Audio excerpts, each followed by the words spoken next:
కు స్వాగతం. నా పేరు రత్నమాల. ముందుగా హెడ్లైన్స్. ఎట్టకేలకు రాజ్యసభలో జీఎస్టీ బిల్లు ఆమోదం. దేశంలో వాణిజ్యం మరింత సులభతరమన్న జైట్లీ.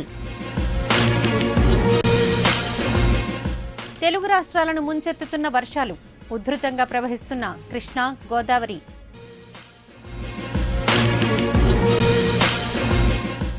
విశాఖపై బాబుది సవతి తల్లి ప్రేమ. ప్రాజెక్టులను విజయవాడకు తరలించడమే నిదర్శనమన్న అమర్. 5 ఏళ్ల హోదా చాలదన్నారు. అధికారంలోకి వచ్చి 2 ఏళ్లైనా మిన్నకున్నారు. బీజేపీపై ఎన్ఎస్యుఐ ధ్వజం. బంగాళాఖాతంలో అల్పపీడనం. మరో 2 రోజులు వర్షాలే. ఇక వార్తల వివరాలు చూద్దాం. రాజ్యసభలో జీఎస్టీ బిల్లుకు ఏకగ్రీవ ఆమోదం లభించడం శుభపరిణామమని కేంద్ర ఆర్థిక శాఖ మంత్రి అరుణ్ జైట్లీ పేర్కొన్నారు. ఈ బిల్లుతో దేశంలో వాణిజ్యం మరింత సులభతరమవుతుందని చెప్పారు. ఢిల్లీలో ఆయన మీడియాతో మాట్లాడారు. గతంలో వివిధ రాజకీయ కారణాల వల్ల జీఎస్టీ బిల్లు పెండింగ్లో పడిందని, సవరణల అనంతరం ఏకాభిప్రాయం కుదిరి బిల్లుకు ఆమోదముద్ర పడిందని తెలిపారు. ఒకే పన్ను విధానం ఉండాలన్నదే ఈ bill ముఖ్యోద్దేశమన్నారు. The Constitution Amendment Bill was pending for a long time, predominantly because the Rajya Sabha was not able to reach a consensus on it. In politics that prevailed, and not only were we able to achieve a consensus, I think the most significant aspect was that the bill was passed with unanimity. Of course, the unanimity was achieved because members of one of the political parties walked out. But even with that, there was an overwhelming consensus. And in achieving this unanimity, besides the first point that I made, that the inherent maturity of Indian politics did prevail, I think public opinion in favor of this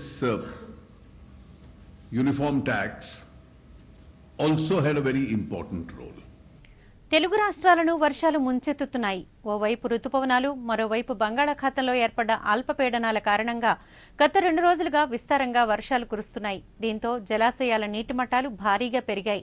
అటు ఎగువ ప్రాంతాల్లో కూడా వర్షాలు కురుస్తుండటంతో నీటి ప్రాజెక్టులకు inflow అధికంగా ఉంది. దీని కారణంగా పలు ప్రాజెక్టుల్లో గేట్లు ఎత్తివేసి నీటిని విడుదల చేస్తున్నారు. మరోవైపు కృష్ణా, గోదావరి నదులు వరద నీటితో ఉధృతంగా ప్రవహిస్తున్నాయి.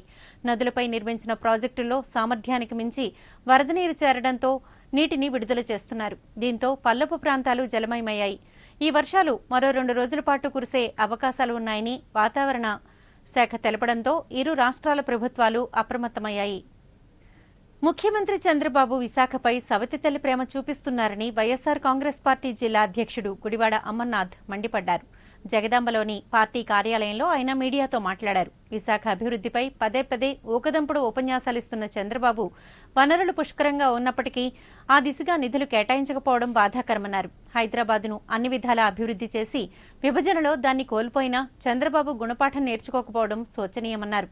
అన్ని ప్రాంతాలను సమానంగా అభివృద్ధి చేయాల్సింది పోయి విజయవాడ అభివృద్ధిపైనే దృష్టి కేంద్రీకరించి చేసిన తప్పుని మళ్లీ చేస్తున్నారని గుర్తు చేశారు. గతంలో ఇక్కడ ప్రతిపాదించిన Indian institute of plantation management సంస్థను కృష్ణా జిల్లా కొండపల్లికి తరలించడంతో విశాఖపై చంద్రబాబుకున్న ప్రేమ ఎంతటిదో ఇట్టే అర్థమవుతోందన్నారు.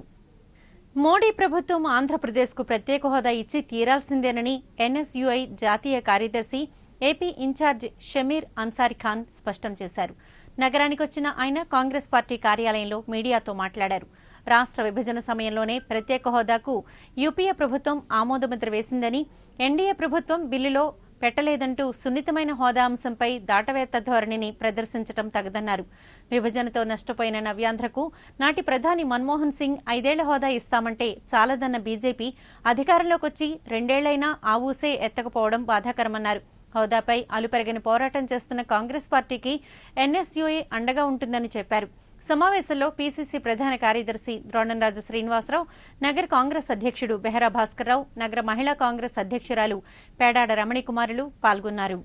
YSRCP has also have the representation. All of you know TDP is a part of NDA. They are the ruling side.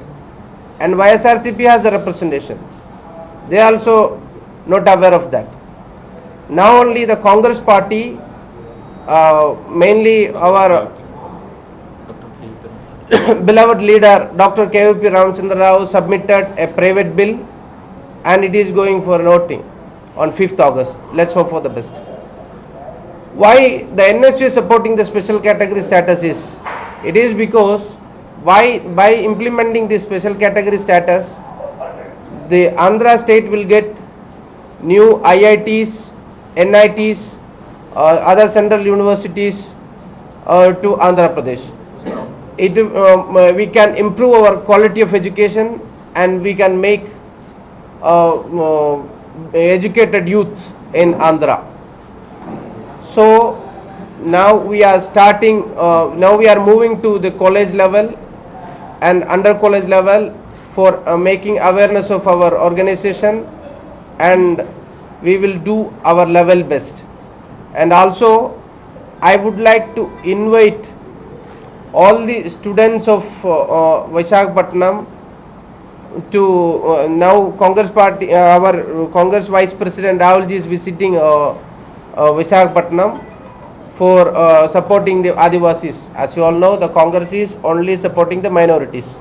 రుతుపవనాలు చురుగ్గా కదులుతున్నాయి. ఛత్తీస్గఢ్ ఉత్తర ప్రాంతంలో అల్పపీడనం కొనసాగుతోంది. కోస్తాంధ్ర మీదుగా తమిళనాడు వరకు అల్పపీడన ద్రోణి వ్యాపించి ఉంది.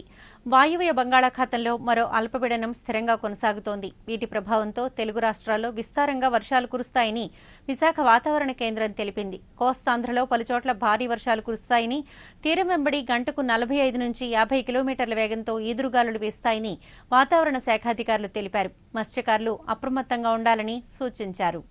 దీని నుంచి మనకి ఒరిస్సా తీరం నుంచి మనకి సర్ఫేస్ లెవెల్లో అల్పపీడన ద్రోణి కూడా కోస్తా ఆంధ్ర మీదుగా దక్షిణ తమిళనాడు వరకు కొనసాగుతుంది. ఇంతేకాకుండా తీరం వెంట బలమైన గాలులు పశ్చిమ దిశ నుంచి గంటకి 50 నుంచి 55 కిలోమీటర్ల చొప్పున బలమైన గాలులు కూడా ఉన్నాయి. ఈ పరిస్థితి మూలంగా మనకి రుతుపవనాలు బాగా బలంగా ఉన్నట్టు తెలుస్తుంది. అందువల్ల వర్షాలు కూడా బాగా పడే అవకాశం ఉంది. 1-2 చోట్ల భారీ వర్షాల వరకు అవకాశం కూడా ఉంది. అయితే ఈ వర్షపాతాలు మాత్రం రేపటి నుంచి కొద్దిగా తగ్గే అవకాశం కూడా కనిపిస్తుంది. ఈరోజు మాత్రం ఇంకో 24 అవర్స్ మాత్రం వర్షాలు కొనసాగుతాయి. అల్పపీడనం మాత్రం బలపడే అవకాశం లేదు. అది క్రమంగా మెల్లగా మాన్సూన్ ట్రఫ్ ఆ పక్క వాయువ్య దిశగానే మూవ్ అయ్యి అది ల్యాండ్ మీదకి వెళ్ళిపోయే అవకాశం ఉంటుంది. అలా వెళ్ళిపోవటం మళ్ళీ ఒక్కొక్కసారి కొత్తగా తయారవడం కూడా జరుగుతూ ఉంటుంది. అలాంటి పరిస్థితి ప్రస్తుతానికి ఉండకపోయినా కానీ అల్పపీడనం మాత్రం కొనసాగే అవకాశం ఉంది. అయితే ఏంటంటే అల్పపీడనం యొక్క బలం కొద్దిగా మార్పు వచ్చే అవకాశం ఉంది. ప్లస్ ఋతుపవనాలు కూడా మనకి నిన్న మొన్న ఉన్నంత బలంగా ఇవాళ వరకు ఉంటాయి, కానీ రేపు నుంచి తగ్గే అవకాశం కనిపిస్తుంది. ఇప్పుడు చిన్న విరామం. బ్రాడ్బ్యాండ్ ఒక చరిత్ర. ఫైబర్ నెట్ కు స్వాగతం. పరిచయం చేస్తున్నాం అపరిమితమైన 20 Mbps కేవలం 999 రూపాయలకే. అద్భుతమైన వేగం, నమ్మశక్యం కాని అనుభవం కేవలం వేగవంతమైన యాక్ట్ ఫైబర్ నెట్ తో మాత్రమే. 428400 కి కాల్ చేయండి లేదా యాక్ట్ ఫాస్ట్ ని 56677 కి SMS చేయండి. తిరిగి వార్తల వివరాల్లోకి. గో సంరక్షణ ముసుగులో ఆర్ఎస్ఎస్ ఇతర మతోన్మాద సంస్థలు దేశంలో పెట్టరేగిపోతున్న బీజేపీ ప్రభుత్వం చోద్యం చూస్తోందని జిల్లా దళిత సంఘాల ఐక్యవేదిక వాపోయింది. ద్వారకానగర్ పౌర గ్రంథాలయంలో నిర్వహించిన రౌండ్ టేబుల్ సమావేశంలో వేదిక రాష్ట్ర అధ్యక్షుడు జేవీ ప్రభాకర్, జిల్లా కన్వీనర్ బి వెంకట్రావు తదితరులు మాట్లాడారు. గుజరాత్లో ఊనా దళితులపై దాడి నేపథ్యంలో పశుదేహాల తరలింపు, శుద్ధి వృత్తిని దళితులు బహిష్కరించాలని పిలుపునిచ్చారు. గోవులను చంపుతున్నారనే నెపంతో దళితులను ఓచకోత కోయడం ఎంతవరకు సమంజసమని ప్రశ్నించారు. ప్రత్యామ్నాయ ఉపాధి మార్గాలను చూపిస్తే దళితులు గోవధ వంటి పనులకు దూరంగా ఉంటారని కేంద్ర ప్రభుత్వానికి సూచించారు. సమావేశంలో వివిధ దళిత ప్రజా సంఘాల ప్రతినిధులు డాక్టర్ అడమ్స్, మాజీ కార్పొరేటర్ కొప్పుల వెంకట్రావు, రవి సిద్ధార్థ తదితరులు పాల్గొన్నారు. బీఫ్ వ్యాపారం చేస్తున్నటువంటి 7 సంస్థల్లో 5 సంస్థలు హిందువులకు సంబంధించినటువంటి సంస్థలే ఉన్నాయి. సంవత్సరానికి 26,000 కోట్ల రూపాయల యొక్క బీఫ్ వ్యాపారం జరుగుతూ ఉంది. మరి ఇన్ని సంవత్సరాలు బట్టి కూడా స్వచ్ఛ భారత్ పేరు మీద నడుస్తున్నది భారతదేశంలో ఉన్నటువంటి అన్ని గ్రామాలని పట్టణాలని శుభ్రం చేస్తున్నటువంటి వాళ్ళందరూ కూడా దళితులే. 100% దళితులే ఉన్నారు. మరి వాళ్ళు ఎలాగ దీన్ని ఇన్నాళ్ళు బట్టి జీవనాన్ని సాగిస్తున్నారని చెప్పేసి మనం ఆలోచిస్తే ఖచ్చితంగా ఇవన్నీ వీధులన్నీ శుభ్రం చేయడం, చనిపోయిన ఆవుల్ని గేదెలు అన్నీ తీసుకెళ్ళి ఊరు బయటికి తీసుకెళ్ళి వాటి చర్మాన్ని ఒలిచి శుభ్రం చేసి ఆ మురికి ఆ క్రిములన్నీ వాడు అంటించుకొని మనకి శుభ్రమైన చెప్పులు, బెల్టలు, పర్సులు తయారు చేసి ఇచ్చేటటువంటి వాళ్ళని మనం ఈవేళ ఎలా చూస్తున్నాం అనేది మనం ఆలోచిస్తే గో సంరక్షణ సమితి పేరు మీద వాళ్ళు చచ్చిపోయిన ఆవు చర్మాన్ని ఒలిస్తే మన గుజరాత్లో బతుకున్న మనుషుల చర్మాన్ని ఒలిచేయడానికి ప్రయత్నం చేస్తున్నారు. చాలా దుర్మార్గంగా ఈ సమావేశం తరపున మేము ఖండిస్తూ ఉన్నాం. వాళ్ళకు మంచి తీర్మానం చేశారు. 2 లక్షల మంది ప్రదర్శన చేసి గుజరాత్లో ఇక మీదట ఈ అమానవీయమైనటువంటి ఈ వృత్తుల్లో మేము ఉండదలుచుకోలేదు, దీన్ని మేము మానేస్తామని చెప్పేసి ఒక ప్రకటన చేశారు. మేము ఈవేళ ఈ సమావేశంలో కూడా మరి భారతదేశంలో ఏవైతే మంచి పని చేస్తున్నా సరే దాని అవమానమైన పరిస్థితి కింద గుర్తించినటువంటి ఈ వ్యవస్థలో, మనోవాద వ్యవస్థలో మేము కూడా మా మిత్రులందరూ కూడా అప్పీల్ చేయదలిచాం. వాళ్ళందరూ కూడా ఆ వృత్తులు మానేయాలా. ఇంకా ఈ వేళకి 6 లక్షల మంది డ్రై లిటరన్స్ వాడుతున్నటువంటిది మన భారతదేశంలో ఉంది. ఆ మలమూత్రాలని తట్టలో వేసి నెత్తి మీద వేసుకొని ఊరి చివరి పారేసి కూడా దళితులే. కాబట్టి ఈ వృత్తులన్నీ మానుకోవాలని, వాళ్ళకి ప్రత్యామ్నాయ ఉపాధి చూపించాలని చెప్పేసి ప్రభుత్వాన్ని మేము డిమాండ్ చేయడం కోసమే ఇవాళ రౌండ్ టేబుల్ కాన్ఫరెన్స్. ఏళ్ల తరబడి నిరీక్షిస్తున్న నిరుద్యోగులకు శుభవార్త. రాష్ట్ర ప్రభుత్వం ఏపీపీఎస్సీ ద్వారా ఉద్యోగ నియామకాలకు సిద్దమవుతోంది. గ్రూపు పరీక్షల ఆధారంగా ఉద్యోగాలను భర్తీ చేయనుంది. ఈ పరీక్షలపై ఈ నెల 10న జిల్లా స్థాయి ఉచిత అవగాహన సదస్సు నిర్వహించాలని డీవైఎఫ్ఐ, ఎస్ఎఫ్ఐలు నిర్ణయించాయి. ఏయూ అంబేద్కర్ అసెంబ్లీ హాల్లో నిర్వహించే ఈ సదస్సు పోస్టర్ను బీజేఎఫ్ ప్రెస్ క్లబ్లో ఆవిష్కరించారు. ఈ సందర్భంగా శ్రీశ్రీ విజ్ఞాన కేంద్రం ప్రతినిధి ఎన్ రమణాచలం సదస్సు వివరాలు మీడియాకు వివరించారు. అనుభవజ్ఞులైన అధ్యాపకులు పరీక్షలకు సంబంధించి సూచనలు, సలహాలు ఇస్తారని చెప్పారు. ఈ సదస్సు నిరుద్యోగులకు ఎంతో ప్రయోజనకరంగా ఉంటుందని తెలిపారు. కార్యక్రమంలో ఉత్తరాంధ్ర అభివృద్ధి వేదిక ప్రధాన కార్యదర్శి ఏ అజయ్ శర్మ, డీవైఎఫ్ఐ జిల్లా నగర కార్యదర్శులు శ్రీనివాసరావు, కృష్ణారావులు పాల్గొన్నారు. గ్రూప్ 1-2 పరీక్ష అభ్యర్థులకు అవగాహన సదస్సు పెట్టబోతున్నాం. అది సంయుక్తంగా డీవైఎఫ్ఐ, ఎస్ఎఫ్ఐ, శ్రీశ్రీ విజ్ఞాన కేంద్రం, ఉత్తరాంధ్ర అభివృద్ధి వేదిక, ఈ వేదికల ఆధ్వర్యంలో ఇది పెట్టబోతున్నాం. అభ్యర్థులందరికీ, నిరుద్యోగులందరికీ కూడా ఈ పరీక్షకి ఎలా అటెండ్ అవ్వాలి, అందులో ఉద్యోగ అర్హతలు ఎలా పొందాలి అనే దాని మీద ఎక్స్పర్ట్స్ని తీసుకొచ్చి, కొద్ది నిపుణులను తీసుకొచ్చి దీని మీద మేము కోచింగ్ ఇవ్వదలుచుకున్నాం. ఇది అభ్యర్థులకి ఉపయోగపడుతుందనే ఉద్దేశంతో ఈ కార్యక్రమాన్ని మేము చేపట్టాం. ఈ కార్యక్రమాన్ని ప్రజల్లోకి, మీ అభ్యర్థులకి కూడా మీరు దగ్గరకు తీసుకెళ్ళి మీ ద్వారా కూడా తెలియజేయాలని కోరుతున్నాం. అయితే ఇక్కడ ఒక విషయం మేము చెప్పదలుచుకున్నాం. రాష్ట్ర ప్రభుత్వం రాష్ట్ర వ్యాప్తంగా 4 లక్షలకు పైగానే ఉద్యోగాలు ఖాళీలు ఉన్నాయి. ఉద్యోగాలు ఫిలప్ చేయాలి. ప్రభుత్వం బాధ్యత. ఆ బాధ్యత నుంచి తప్పుకుని కేవలం 10,000 పోస్టులు ఈసారి ప్రకటించింది. అది కూడా ఈ గ్రూప్ 1-2 పోస్టులకి దక్కేది మట్టుకి చాలా మేగరగా తక్కువ పోస్టులు దక్కుతాయి. మిగతా పోస్టులు అన్నీ పక్కకు పోయినా అయినా సరే మేము ముందుకు వచ్చి ఈ అభ్యర్థులందరికీ ఏదో ఒక సహాయం, ప్రభుత్వం పట్టించుకోకపోయినా సరే ఈ సహాయాన్ని మేము అందించాలని చెప్పేసి, అభ్యర్థుల ఉద్యోగాలు అందుకోవాలని చెప్పేసి ఉద్దేశంతో ఈ కార్యక్రమాన్ని చేపట్టాం. ఈ కార్యక్రమం సక్సెస్ చేయవలసిందిగా కోరుతాం. అసంఘటిత రంగ కార్మికులకు కనీస వేతనాలను 18,000 రూపాయలుగా నిర్ణయించాలని సిఐటియు డిమాండ్ చేసింది. ఈ మేరకు కలెక్టరేట్ ఎదుట ధర్నా చేపట్టింది. కనీస వేతనం 18,000గా నిర్ణయించాలని, కనీస వేతన బోర్డును తక్షణమే ఏర్పాటు చేయాలని, పీఎఫ్, ఈఎస్ఐ, గ్రాట్యుటీ, సెలవులు వంటి వాటిని అమలు చేయాలని నినాదాలు చేశారు. ఈ సందర్భంగా సిఐటియు రాష్ట్ర అధ్యక్షులు సిహెచ్ నరసింహరావు మాట్లాడుతూ, సంపద సృష్టికి మూలకారకులైన కార్మికులను పాలకులు విస్మరించడం తగదన్నారు. కార్పొరేట్, బహుళజాతి సంస్థల ప్రయోజనాల కోసం పేదల జీవితాలను పణంగా పెట్టడం సమంజసమా అని ప్రశ్నించారు. చేతులెత్తి ఎమ్మెల్యేల జీతాలను రెట్టింపు చేసుకున్న ప్రభుత్వం కార్మికుల కనీస వేతనాలపై తాత్సారం చేయడం తగదని పేర్కొన్నారు. తక్షణమే కనీస వేతనాల బోర్డును ఏర్పాటు చేయకుంటే ఆందోళనను తీవ్రతరం చేస్తామని హెచ్చరించారు. 50 లక్షల మంది కార్మికులకి 65 రకాలైనటువంటి షెడ్యూల్లో పనిచేసే వాళ్ళకి హోటలు, షాప్స్, సినిమా, అన్ని రకాల కాంట్రాక్ట్ వర్కర్స్, మున్సిపల్ వర్కర్స్, ఇలాంటి వారందరికీ కూడా అతి తక్కువ జీతాలు, అన్ని పరిశ్రమల్లోనూ కూడా తక్కువ జీతాలు ఇస్తూ ఉన్నారు. వీరికి జీతాలు మార్పు చేయాలి. దీనికి కనీస వేతనాల బోర్డు వేయాలి. కానీ రాష్ట్ర ప్రభుత్వం ఏమీ చేయడం లేదు. కానీ ఎమ్మెల్యేలకు మాత్రం అసెంబ్లీలో వారి జీతాలను రెట్టింపు చేసుకుంటూ చేతులు ఎత్తేసి జీతాలు మాత్రం మార్పులు చేసుకున్నారు. సర్వసంపద సృష్టించేటువంటి కార్మిక వర్గానికి కనీస వేతనాలు ఇవ్వాలి, ప్రావిడెంట్ ఫండ్ ఇవ్వాలి, అలాగే పిఎఫ్ ఇవ్వాలి, ఈఎస్ఐ బోనస్ లాంటి సౌకర్యాలు కల్పించాలని రాష్ట్ర వ్యాప్తంగా అన్ని జిల్లా కలెక్టరేట్ల వద్ద ఇటువంటి ధర్నాలు నిర్వహించడం జరుగుతుంది. సెప్టెంబర్ 2వ తేదీన దేశవ్యాప్తంగా 30 కోట్ల మంది కార్మికులు పాల్గొనేటువంటి సమ్మె జరుగుతూ ఉంది. అందులో ప్రధానమైనటువంటి డిమాండ్ నెలకు 18 రూపాయల కనీస వేతనాలు ఇవ్వాలనేటువంటి డిమాండ్తో కార్మిక వర్గం పోట్లాడుతూ ఉంది. అదే కానీ ప్రభుత్వంగా ఆలకించకపోతే మా పోరాటాన్ని మరింత తీవ్రతరం చేస్తామని రాష్ట్ర ప్రభుత్వాన్ని CIT తరఫున హెచ్చరిస్తున్నాం. ప్రజా వ్యతిరేక విధానాలు అవలంబిస్తున్న కేంద్ర రాష్ట్ర ప్రభుత్వాలకు ప్రజలే బుద్ధి చెబుతారని వైసీపీ పశ్చిమ నియోజకవర్గ సమన్వయకర్త మళ్ల విజయ్ ప్రసాద్ పేర్కొన్నారు. 67 వార్డు తోటపాలమాంబ కాలనీలో గడప గడపకు కార్యక్రమం నిర్వహించారు. వార్డు అధ్యక్షుడు చుక్కా ప్రసాద్ రెడ్డి ఆధ్వర్యంలో జరిగిన ఈ కార్యక్రమంలో ఇంటింటికి వెళ్లి టీడీపీ ప్రభుత్వ వైఫల్యాలపై ముద్రించిన కరపత్రాలను పంపిణీ చేశారు. ఈ సందర్భంగా మళ్ల మాట్లాడుతూ 2 ఏళ్ల పాలనలో బాబు ఎన్నికల హామీలను నెరవేర్చడంలో పూర్తిగా వైఫల్యం చెందారని ధ్వజమెత్తారు. మరి ప్రభుత్వ వైఫల్యం ఇప్పటికైనా కానీ తెలుసుకొని మీరు ఇచ్చిన హామీలు ప్రజలకు అందే విధంగా హామీలన్నీ నెరవేర్చాలని చెప్పి వైఎస్ఆర్ కాంగ్రెస్ పార్టీ తరఫున డిమాండ్ చేస్తూ ఉన్నాం.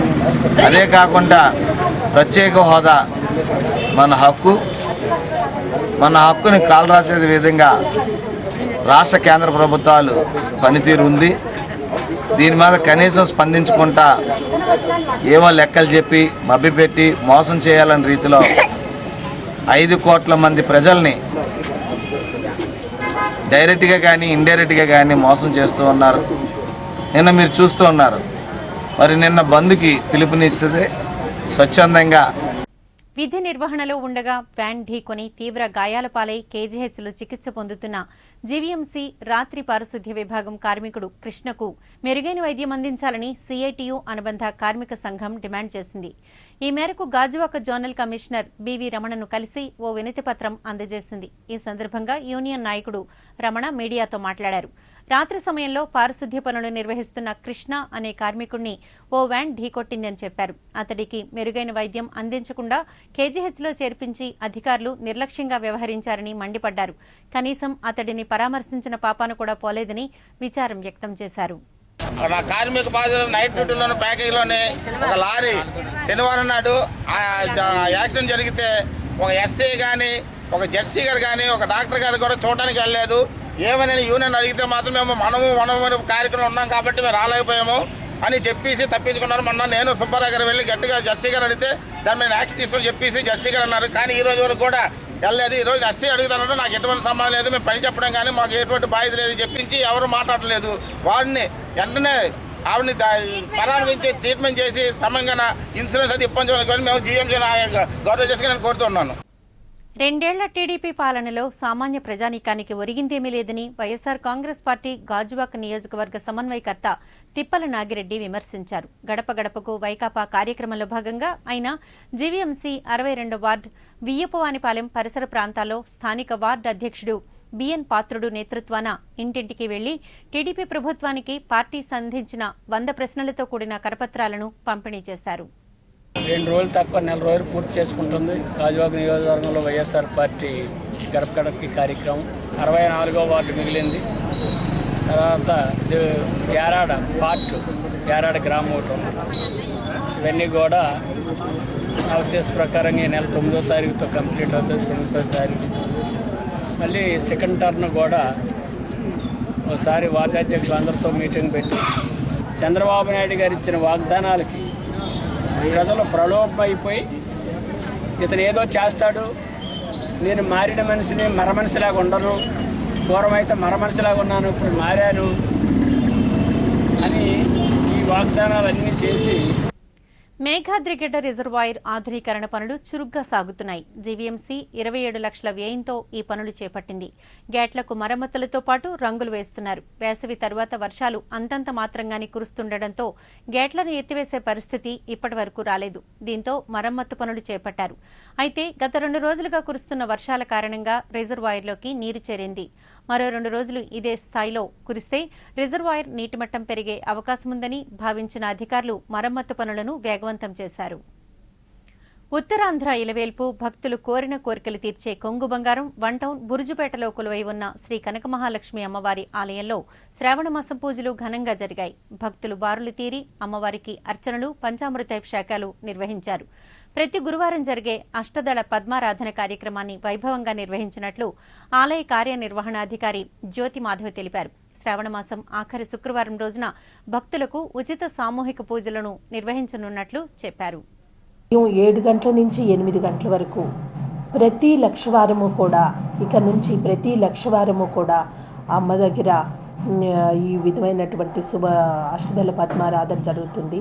అష్టదళాలతోటి అంటే 8 రేకులతో ఉన్నటువంటి పుష్పాలని మేము 108 పుష్పాలు దాతల సహాయంతో తయారు చేయడం జరిగింది. దాతలు ముందుకు వచ్చి 67 మంది దాతలు ముందుకు వచ్చి దీన్ని అష్టదళ పద్మారాధన చేయటము, ఇది తొలి పూజ చాగంటి కోటేశ్వరరావు గారి చేత చేయించడము జరిగింది. ఈ శ్రావణ మాసం నుంచి మొదలు పెట్టాము. ప్రతి పూజ కూడా ఉభయదాతలు ఒక పూజకి 2 దంపతులు అలౌ చేస్తాము.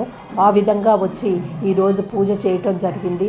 అందరూ కూడా భక్తులు ఎంతో సంతోషంగా వారే పుష్పాలు అమ్మ దగ్గర పెట్టి ఆ విధంగా పూజ చేయటం జరిగింది. ఇందులో ప్రత్యేకంగా ఏంటంటే దీని యొక్క పూజా రుసుము 1116.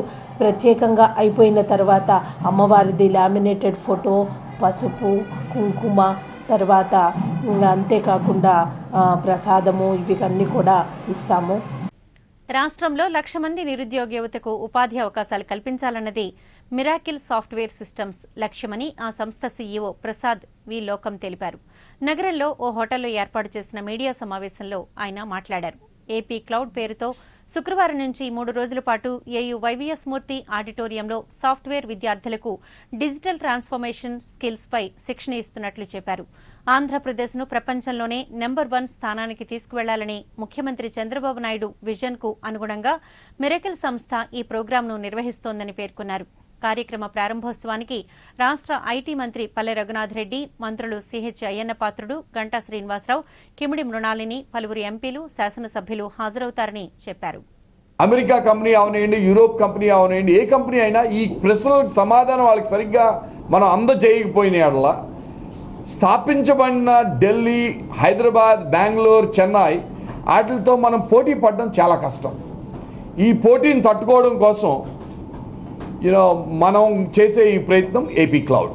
సో ఏపీ క్లౌడ్లో మొట్టమొదటిసారి మన ప్రపంచ మొత్తంలో విశాఖపట్నంలో 1,00,000 మంది ఈ స్పెసిఫిక్ స్కిల్స్లో తయారు చేయడానికి ప్రయత్నిస్తున్నాం. మొత్తం 1,00,000 మంది విద్యార్థులకి ఈ డిజిటల్ ట్రాన్స్ఫర్మేషన్ స్కిల్స్ని ఓవర్ ద నెక్స్ట్ 18 నెలల్లో 1,00,000 ఈ సంవత్సరం, వచ్చే సంవత్సరం ఇంకో 1,00,000 మందికి ట్రైనింగ్ ఇచ్చి ఉచితంగా మన ఆంధ్ర విద్యార్థులకు కానీ ఆంధ్రాలో సెటిల్ అయిన సాఫ్ట్వేర్ ప్రొఫెషనల్స్ కానీ చేద్దామని first goal. AP welding institute association 9వ వార్షికోత్సవ వేడుకలు గాజువాక కుంచుమాంబ కాలనీలో ఘనంగా జరిగాయి. కార్యక్రమంలో భాగంగా గాజువాక హౌస్ కమిటీ పరిధిలో ఉన్న భూ సమస్యను పరిష్కరించిన స్థానిక ఎమ్మెల్యే పల్లా శ్రీనివాసరావును గజమాలతో సత్కరించారు. అసోసియేషన్ అధ్యక్షుడు చట్టిబాబు నేతృత్వాన్ని జరిగిన ఈ కార్యక్రమంలో పలువురు అసోసియేషన్ ప్రతినిధులు పాల్గొన్నారు, సత్కరించారు. మరి ఈ అసోసియేషన్ కి ఆనరబుల్ ప్రెసిడెంట్ గా ఎన్నుకున్నందుకు గాను మీ అందరికీ కూడా నేను మనస్ఫూర్తిగా ధన్యవాదాలు తెలియజేస్తాను. మరి ఇక్కడ అనేక సమస్యల మీద చెప్పడం జరిగింది. ముఖ్యంగా మనకి ఇక్కడ ఒక అసోసియేషన్కి ప్లేస్ కావాలని చెప్పి, బిల్డింగ్ ప్లేస్ కావాలని చెప్పేసి అది తప్పనిసరిగా నేను మాట్లాడి మీకు వచ్చేటట్టుగా చేయిస్తానని చెప్పేసి ఈ సందర్భంగా తెలియజేస్తున్నాను. వీటితో పాటు ఇన్స్టిట్యూషన్స్ కూడా, అన్ని ఇన్స్టిట్యూషన్స్ కూడా ఒక దగ్గర ఉండేటట్టుగా ప్లేస్ కావాలన్నా సరే మనం ఏపీఐసి వారితో మాట్లాడడానికి తప్పనిసరిగా మనకు అవకాశం ఉందని కూడా ఈ సందర్భంగా తెలియజేస్తున్నాం. మరి ఇందాకలా ఉడా నిధులతో గోపాలపట్నం పెట్రోల్ బంక్ నుండి సింహాచలం గోశాల వరకు నిర్మించిన రహదారి డివైడర్లో మొక్కలు నాటుతున్నారు. వనం మనం కార్యక్రమంలో భాగంగా సుమారు 3 కిలోమీటర్ల మేర 25,000 బోగన్ విలియా మొక్కలు నాటుతున్నారు. రహదారి నిర్మాణంతో పాటు రోడ్డు పొడవునా ఉడా పచ్చని మొక్కలు నాటడం పట్ల స్థానికులు సంతోషం వ్యక్తం చేస్తున్నారు. లాస్ట్ ఇయర్ ఐ థింక్ మన ఇది నేవల్ ఇది వచ్చింది కదండి, ఇది 100 feet రోడ్ వేయడం జరిగింది. తర్వాత సబ్సిక్వెంట్గా రోడ్ వేసిన తర్వాత మనకి చాలా కన్వీనియంట్గా ఉన్నది, చాలా కంఫర్టబుల్గా ఉంది వెళ్ళి రావడానికి. తర్వాత ఈ గ్రీనరీ వేయడం వల్ల ఇప్పుడు దీని తర్వాత అందం కూడా పెరుగుతుంది. మరోవైపు నీళ్ళు పెరగడం ద్వారా పొల్యూషన్ కూడా తగ్గుతుంది. ఈ రోడ్డు వేసిన తర్వాత ఇక్కడ కూడా వాళ్ళు గ్రీనరీ అంత బాగా డెవలప్ చేస్తున్నారు, చూడడానికి కూడా ఆహ్లాదకరంగా ఉన్నాయి. మొక్కలు వేసినవి కూడా కొన్ని పెద్ద సైజు మొక్కలు వేస్తున్నారు. వెంటనే గ్రోతింగ్ వచ్చి చాలా చక్కగా ఈ ఏరియా చాలా అందంగా ఉండేది, పర్యాటకులు కూడా ఆకర్షించే విధంగా ఉంది. వార్తలు ముగించే ముందు హెడ్లైన్స్ మరోసారి. ఎట్టకేలకు రాజ్యసభలో జీఎస్టీ బిల్లు ఆమోదం, దేశంలో వాణిజ్యం మరింత సులభతరమన్న జైట్లీ. తెలుగు రాష్ట్రాలను ముంచెత్తుతున్న వర్షాలు, ఉధృతంగా ప్రవహిస్తున్న కృష్ణా, గోదావరి.